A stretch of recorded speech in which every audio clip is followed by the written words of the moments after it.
Good day there, everyone. This is Starshield, and I welcome you to the first episode of the Passerby series, in which we'll be looking at premium aircraft, hopefully, as they're still in the store if they're one of the limited time ones.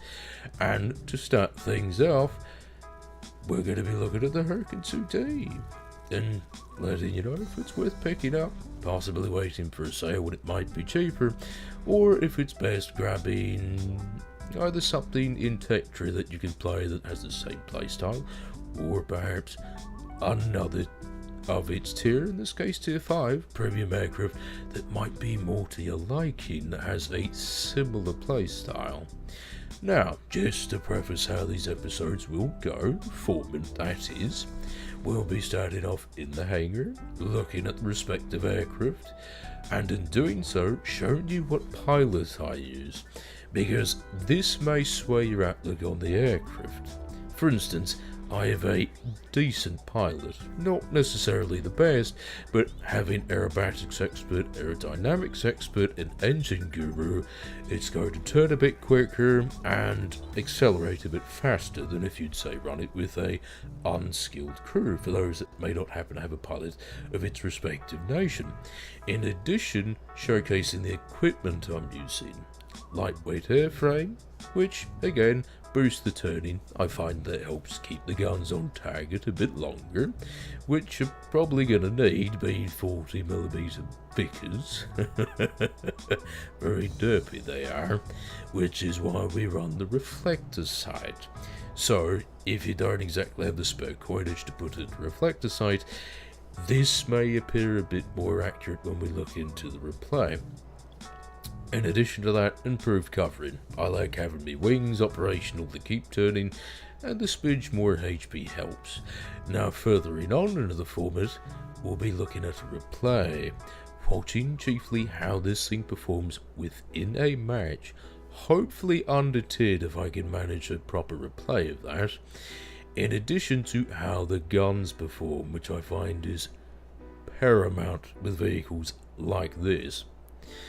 And then, at the tail end of the episode, we will have a look at a brief comparison between the Hurricane IID, its in-Tectri counterpart, the Hurricane 2, in addition to a Lycan Tier 5 Premium that you may want to pick up, let's say, if you prefer another nation.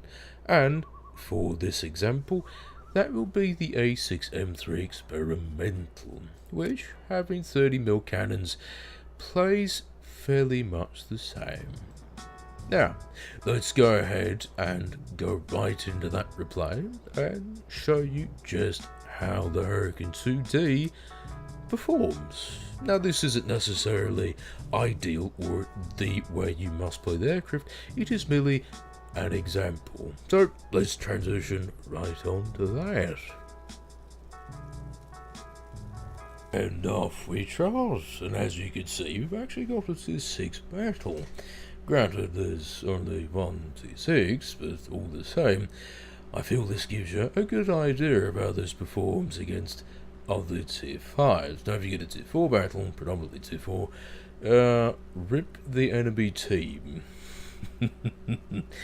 Now, getting into how we're playing the aircraft, you notice we're getting down to about 800-900 meters.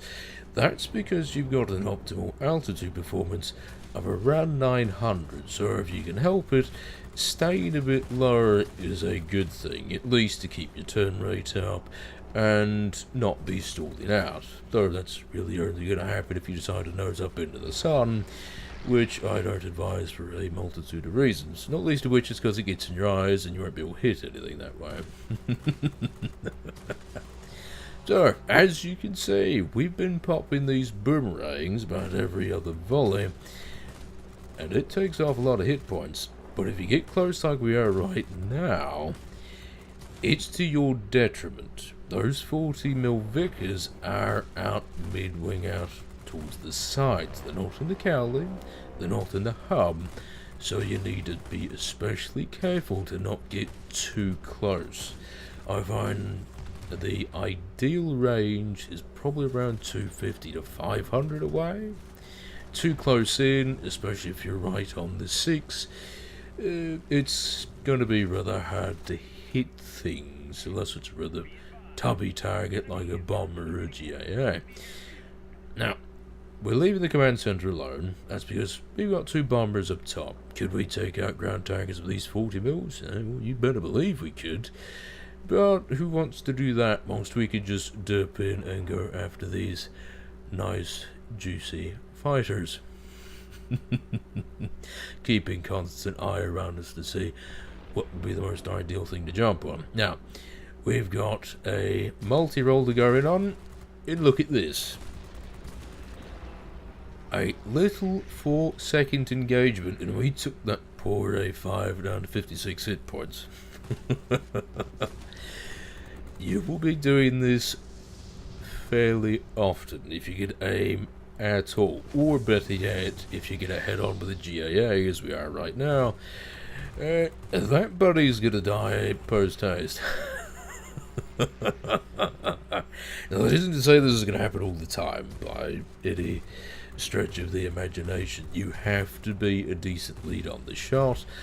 I'm slightly above average, by far not the worst, and I'm not even hitting every time, and we're even running a reflector sight on this thing, if you will remember. Have you got marksman? It might be a bit more consistent, but you should really expect to be hitting maybe 1 shell out of every volley, if not 2 out of every 5. But the thing is, you catch somebody side on in front of you like that Hurricane 2 we just offed a second ago. Yeah, those opportunities are more than worth the misses that you're gonna get. But I cannot stress it enough, though, if you don't like leading shots, if you don't enjoy guns that show a lack of consistent fire, you may want to err away from this 2D, but if you're a numpty like I am, I say that in the best way possible, you're going to fall in love with this 2D. I mean, case in point, that boomerang, it was a bot. 3 volleys, and that sucker's gone. Now, you're noticing we're turning on things quite a bit here. Most of what we're facing are, other multi-rolls, GAAs. You're afforded the ability to do that. Now, we would be catching things that weren't bots, and there are things like a Spitfire 1 or an A6M, for example. You can head on those and then proceed to boost away, but you really don't want to be trying to turn and burn in this. You will get penalized by a competent player.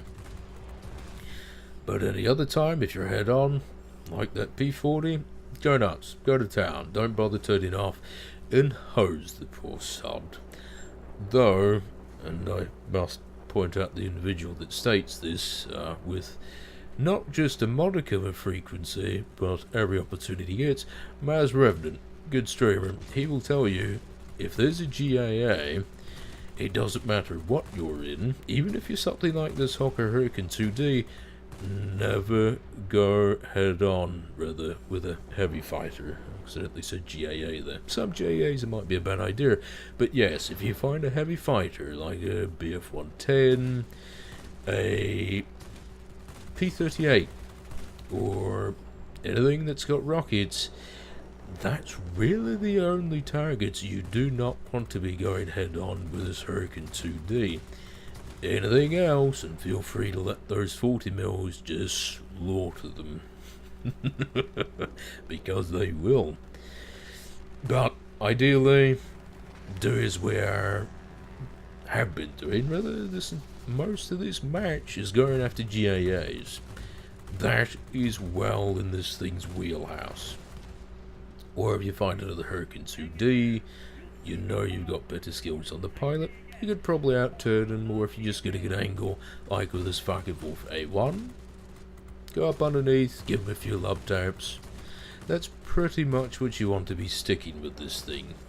Targets of opportunity, if you can dive and get on the 6, just ideally not bleeding off too much speed and trying to turn and burn. which I'll get a bit more when we compare it with the A6M3. That is much more within its range of playstyle. So, giving a bit more perspective on how this plays or what it's best at doing, and forgive the cat, she's been a numpty. If you don't like aircraft that can't turn and burn, this may not sit too well with you. But I really do believe, even if that is the case, I mean, I'm a guy who loves me turn and burn, as well as a bit of energy fighting. This really doesn't do either, but these 40mm guns more than make up for that fact. Utterly. Now, as we wrap this up, we're going to go ahead, zoom in here, and we're going to find our Intectory counterpart, which we're going to be comparing, words are hard, comparing this 2D to. And, yeah, it goes well, not so much at the very end, but just watch, sit back, and chuckle as I did. Hello, Mr. Hurricane 2. He's got 420s, but we don't give a toss. And we ram each other anyway. We were winning the fight. But it didn't end well anyway. Now look at that. This was an exemplary battle, forgiving the squawking of the seagulls in the background, which is kind of important. But it's a little bit of an after battle. This was an above average match. We did get close to 18,000 personal fame points, but it was just short of 240,000 credits and nearly 5,700 EXP. So this is on the top end of matches, but that payout is fairly good. It is on par with other tier 5 aircraft, but you must be good at leading your shots and conforming to the playstyle at least a little bit. If not, you like derping, it's not really going to be losing. Actually, if it's a premium credit, I hope it wouldn't lose your credits, but at any rate, decent credit at them. Now, let's go ahead and mosey on over to the comparison screen so I can give you a good idea if this is on the whole worth picking up, or if you just want to stick with the Hurricane 2. And here we have the comparison screen, which, if you did not know, Wargaming actually hosts on the Warplanes portal, and I find it to be better side-by-side comparison to the details that we've got in-game. And in addition to this, if you did not know, if it's a standard aircraft, to say it's not a premium, you're going to want to come down here and elitist, otherwise it's going to be particularly misleading when you try to compare it. And as a little caveat, you'll notice I took out the outboard weapon. You might be wondering why I did that. That's because the 2D and the A6M3 don't have bombs or rockets, so I felt it was a bit more fair to this comparison. Now, right out the gate, gun armament. This, I believe, is a bit arbitrary in its numbers, so I'm going to ignore it, especially since the 2 has a quad set of 20s, which is much better consistent fire than the 2D with the 40s, and the M3 runs a set of 30s, which seem to perform just as well as the 2D. So in the future, I'm going to let that aside because I feel it's a bit of a misnomer. So getting right into the HP, you are a rather big buddy, so you've got a lot of HP to be throwing around and about here. Just to say you're going to be lasting in a fight a fair bit longer, because you've got 260 hit points. That's 20 more than the Mark II, and significantly more than the A6M3. Airspeed, standard fare, 540, slightly less than the Mark II, slightly better than the A6M3. Max speed and a dive, 630, it's standard fare, you're not really going to be outstripping anything, but it's still par for the course, so it's not bad. Maneuverability, this is where some people might take issue, or if you already like the Hawker Hurricane Mark II, you're going to be right at home here, because it's the exact same. Roll rate, bit better than the Mark II, interestingly enough. Exact same as the M3 Experimental. Now the optimum airspeed, and feel free to leave a comment below if I'm wrong on this, I thought it was idle speed words are had, but it doesn't seem to be the case, because being off boost, full cooldown, I don't think I've been going at a strip less than 340 kmh, so this seems a tad off to me, but just to say, with what we're looking at here, it's better than the M3, so ideally you'll be going across the map quicker than you would be in an M3, which is good, especially if it's one of the larger battlefields.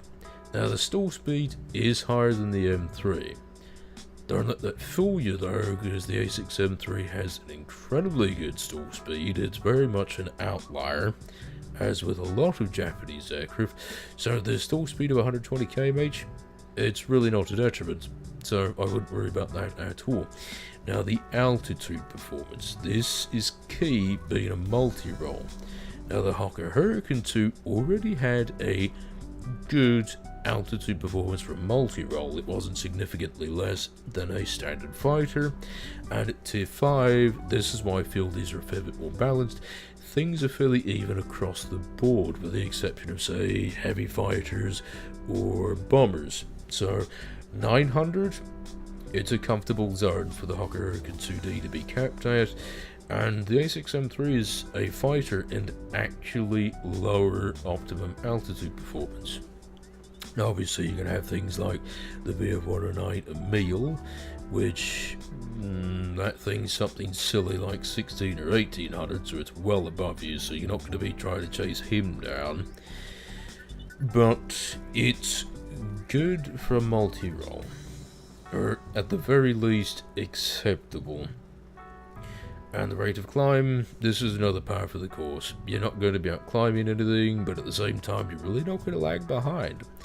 So overall, we're looking at a decently performing aircraft, not exceptional, but where it has things outstanding are its guns. There's 40 mils tear hold in everything, and I think that is more than compensated by everything else.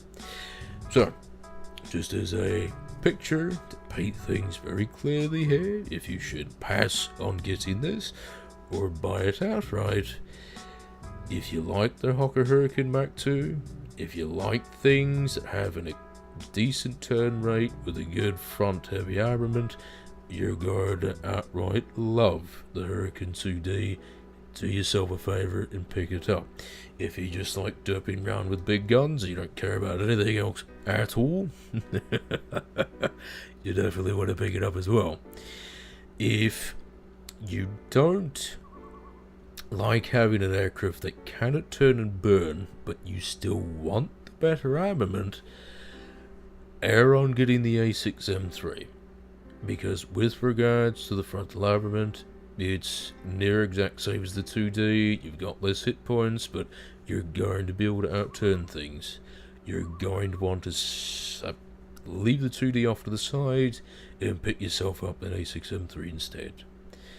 And failing that, if you prefer energy fighters, the Hawker Hurricane 2D is not one of those, so you may want to err away from it as well. Or, lastly, if you're a bit averse to spending money, if you're not certain if you'd like it or not, definitely give the Hurricane Mach II a try, because the playstyle is very similar, at least in the aircraft's performance, and that will give you a good idea if you like the 2D, and if you do like the Mach II, get the 2D, and just get it. But overall, it's a good aircraft. I think the majority of people will like it, and it's well worth the $10 spent on it. So with that, I hope you all found this informative, if not entertaining. And I will catch you on the next one, which may very well be our A6M3 buddy here, but we will see. Until then, you'll have a lovely rest of your day, and I shall catch you on the next one.